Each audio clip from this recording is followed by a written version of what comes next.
setiap harinya itu perlu dievaluasi. Nah, terus ada wadah sudah dilakukan, tapi mungkin anggotanya Bapak mungkin tidak rutin seperti yang kita harapkan. Jadi memang pemerintah punya tugas itu. Tidak boleh itu kita pimpinan harus menerima semua laporan bawahan. Bisa saja mungkin kesepakatan kata tiap hari, tapi mungkin ya, ada suatu waktu 3 hari boleh ambil. Karena buktinya saya bisa buktikan itu. Saya setiap hari jalan kaki di situ, saya pagi sampai kemarin masih ada sampai hari ini. Makanya saya berani katakan sama Bapak begitu. Makanya perlu Bapak juga briefing panggil, gimana tahu di sana, Pak betul juga jalan segala macam. Kenapa ini penting? Karena ini adalah tempat yang saya sebutkan tadi ini, Pak, adalah tempat ikonnya Kolaka dan tempat orang-orang selalu duduk di situ.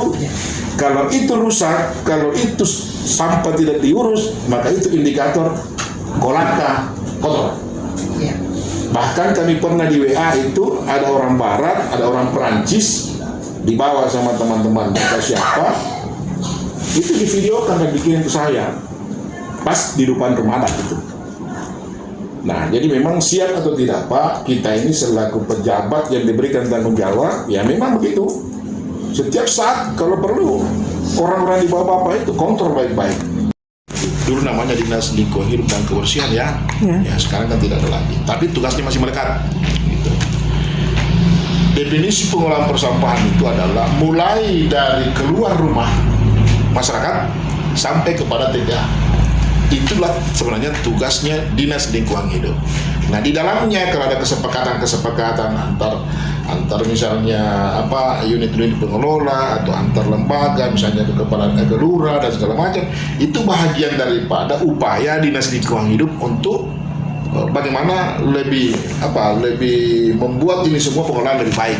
Gitu. Tapi secara tanggung jawab lingkungan hidup.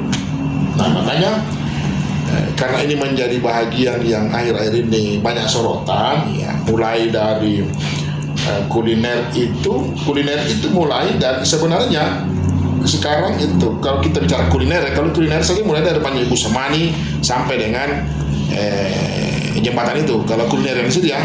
Tapi lebih luas lagi mulai dari POM sampai ke rumah adat, kemudian dari rumah adat sampai ke dermaga, itu juga wilayah kuliner kan. Nah, itu nanti kita akan pilah-pilah. Nah, kemudian kembali ke sini rumahnya Ibu Asmani sampai ke depannya PU itu sebenarnya itu adalah bahagian dari kuliner sekarang. Karena lihat ekonomi masyarakat ini berkembang, maka pemerintah harus siap. Tidak boleh pemerintah mengatakan tidak ada yang tidak boleh. Harus pemerintah siap di mana masyarakat punya aktivitas ekonomi, maka di situ kita berikan pelayanan. Misalnya contoh, seperti katakan tadi, di Ibu Asmani ke belakang sini kan berkembang ini sekarang nih. Penjual-penjual kelapa itu kan, penjual-jual itu ada nenas apa semua itu di jembatan itu. Kita harus punya kewajiban memberikan di tempat sampah. Karena kenapa? Ya kita punya tugas utama. Nanti setelah itu kita bagaimana retribusinya, itu urusan kedua. Yang penting dulu berikan dia wadah untuk membuang sampah. Karena begini, dari sisi teori memang kita harus bijak menilainya Pak ya. Dari sisi teori nih, kenapa orang ada sampah berserakan? Kan pertanyaannya gitu. Kenapa ada sampah berserakan? Ada dua kemungkinan. Pertama dari sisi karakter manusianya. Mungkin saja manusianya malas membuang pada tempat yang disediakan. Itu penyebab pertama kan? Nah, misalnya ada tempat sampah di sini TPS 3, tapi masyarakat ini memang enggan membuang di situ. Tidak usah jauh di kantor daerah saja. Kita ada kontainer mobil di dalam, tapi dia membuang di luarnya mobil. Berarti satu adalah masalah perilaku. Itu penyebab itu.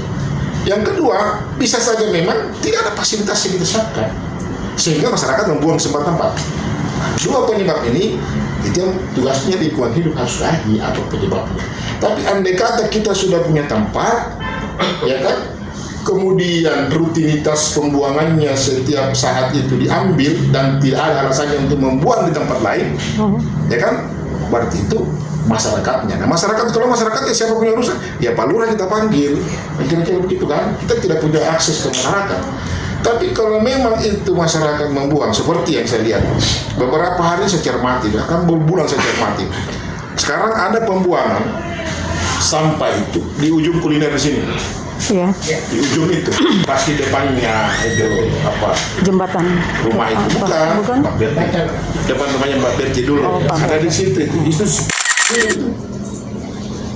Oh, masa setiap hari begini tahu sampah di situ, sampah basah, sampah kering bertumpuk. Nah itu makanya itu bagian-bagian semua yang saya lihat. Ya sudahlah, kita duduk sama-sama lah mencari solusinya kan begitu.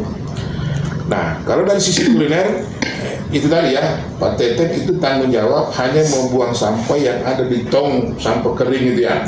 Pokoknya apapun yang ada di dalam buis beton itu ya, yang bundar, itu kita punya tanggung jawab. Berapa kali berapa periodenya? Setiap hari. Rutin aja. Rutin ya? Rutin ya. Dikontrol. Atau Bapak sekali-sekali kontrol.